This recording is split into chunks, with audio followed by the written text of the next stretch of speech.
नमस्कार मित्रों, मैं हूं अमित और आज हम लोग बात करने वाले हैं सिविल प्रोसीजर कोड 1908 के ऑर्डर 20 रूल 6 की, यानी कंटेंट्स ऑफ डिक्री।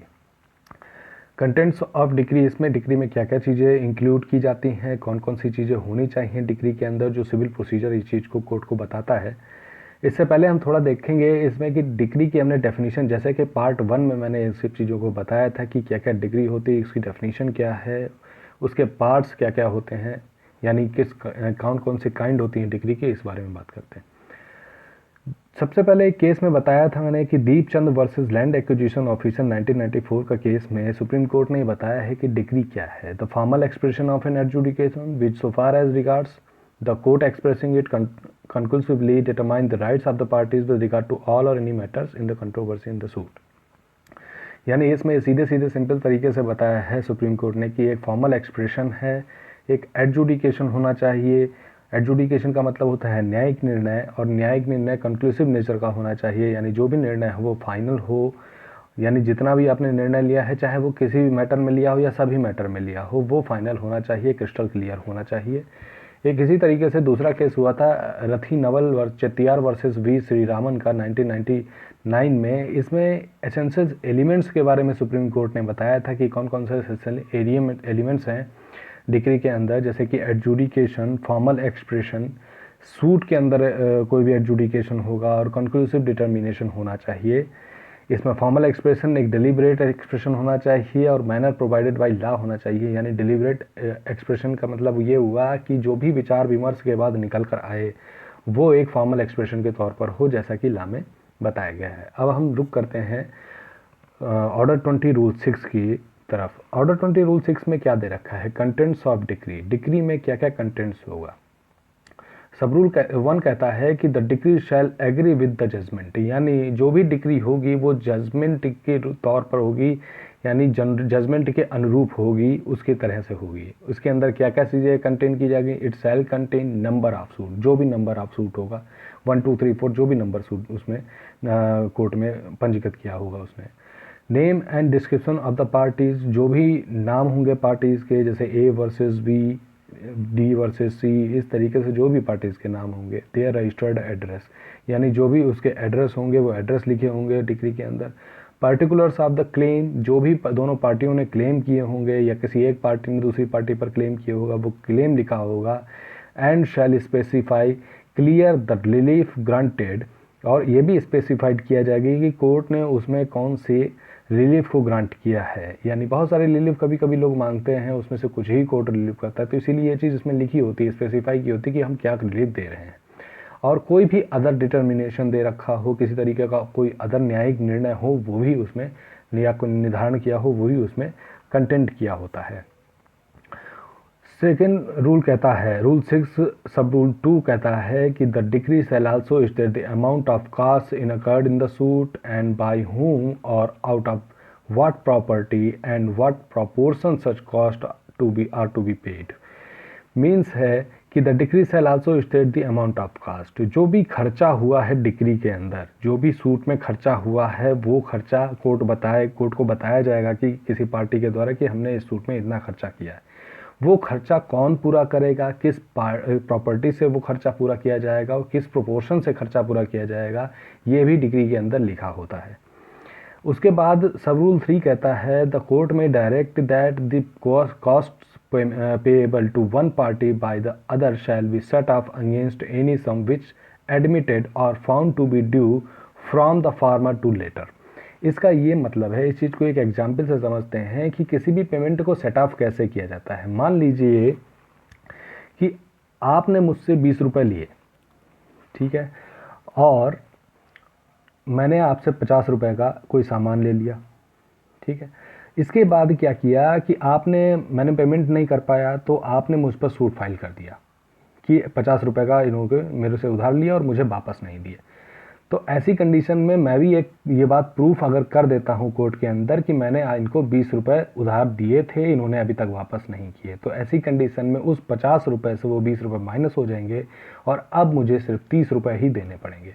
ये सेट ऑफ होता है कॉस्ट जो लगी होती है उसमें पेएबल में, तो ये भी कोर्ट करता है। उसके बाद रूल 6A देखते हैं।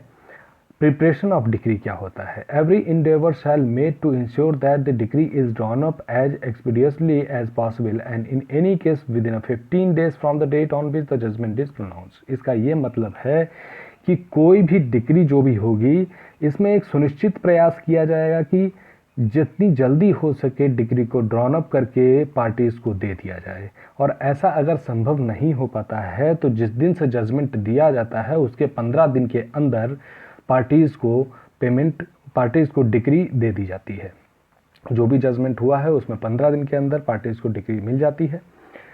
अच्छा, इसमें दूसरी चीज क्या कह रही है कि एन अपील, सब रूल 2 कहता है कि एन अपील में preferred against the decree without the filing a copy of the decree, and in such a case the copy made available to the party by the court shall for the purpose of the rule 1 of order 41 to treated as a decree।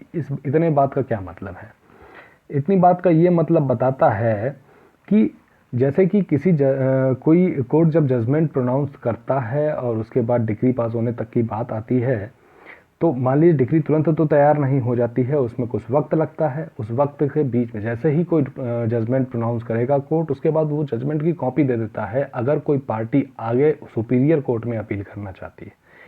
तो इस बात को इसमें समझाया गया है कि जो कॉपी वो सुपीरियर कोर्ट में अपील करना चाहती है वो कॉपी उसको तुरंत मिल जाएगी, यानी जो जजमेंट देगा उसकी कॉपी उसको तुरंत मिल जाएगी और उसको ऑर्डर 41 रूल 1 के अकॉर्डिंग भी डिक्री ही माना जाएगा। यानी जो जजमेंट उसने दिया है वो as a copy of decree वहां पर फाइल होगी, और जब तक कि ओरिजिनल डिक्री तैयार नहीं हो जाती है।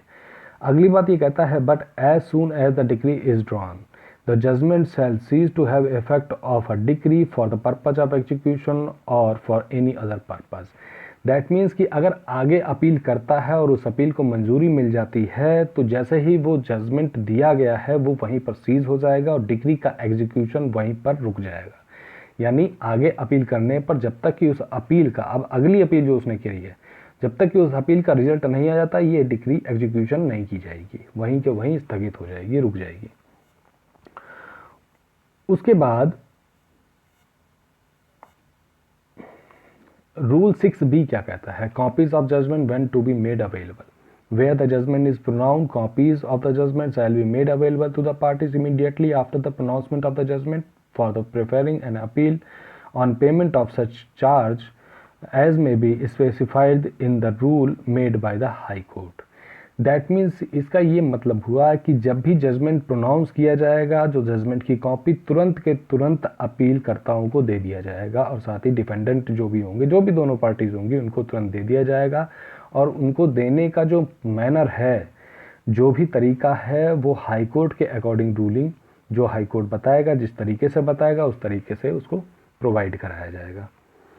इसके बाद रूल 7 कहता है date of a decree. The decree shall bear a day on which the judgment was pronounced and when the जज has satisfied himself that decree has been drawn up in accordance with the judgment he shall sign the decree.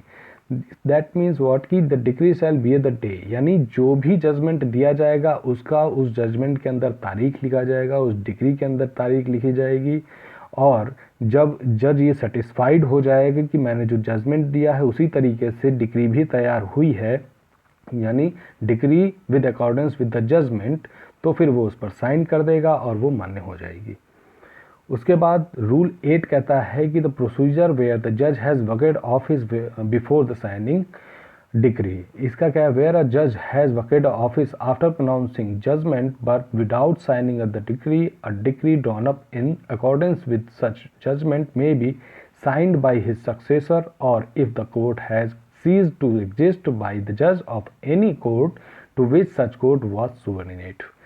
इसका क्या मतलब होता है? Means कि where the जज has vacated the office pronouncing judgment without signing. जब कोई जजमेंट दे देता है कोई जज और उसके बाद वो अपना ऑफिस वकेट कर दे, उसका ट्रांसफ़र हो जाए या वो हट जाए उस सीट से, तो उसके बाद जो दूसरा जज आएगा जो उसका सक्सेसर होगा, एक तरीके से उत्तराधिकारी होगा, वो उस पर साइन करेगा ये देखे कि जो जजमेंट दिया गया था उसी के अकॉर्डिंग डिक्री तैयार हुई है या नहीं। जब वो उस तरीके से तैयार हुई होगी तो उस पर वो साइन कर देगा। और अगर वो कोर्ट ही ख़त्म हो गया, मान लीजिए कि कुछ एक पर्टिकुलर टाइम के लिए भी कोर्ट बनाए जाते हैं या कोई स्पेशल कोर्ट बनाए जाते हैं, ऐसी कंडीशन में अगर वो कोर्ट ही ख़त्म हो जाता है तो जो उसका सुपीरियर कोर्ट होगा वो वहाँ पर वो जो है वहाँ का जज फिर इस डिक्री पर साइन करेगा इसको देखते हुए। तो ये कुल मिला के 8 रूल हुए 6 to 8। इसमें क्या क्या चीज़ें आती हैं, ये पार्ट 2 था। अब पार्ट 3 आएगा और इसमें हम लोग बताएंगे कि कौन कौन से वेरियस केसेस होते हैं जिसमें एक पर्टिकुलर डिक्री शुरू होती है, यानी 9 से लेकर और लगभग 19 तक डिक्री के अलग अलग केसेस के फॉर्म होते हैं, इमूवेबल प्रॉपर्टी के लिए, रिकवरी के लिए, पेमेंट के लिए, ये सब चीज़ें भी। तो आपको अगर अच्छा लगा हो तो प्लीज़ इसको लाइक करें, सब्सक्राइब करें और आगे फॉरवर्ड भी करें, लोगों को शेयर करें जिससे मेरी आवाज़ बहुत सारे लोगों तक पहुंच सके। थैंक यू, धन्यवाद।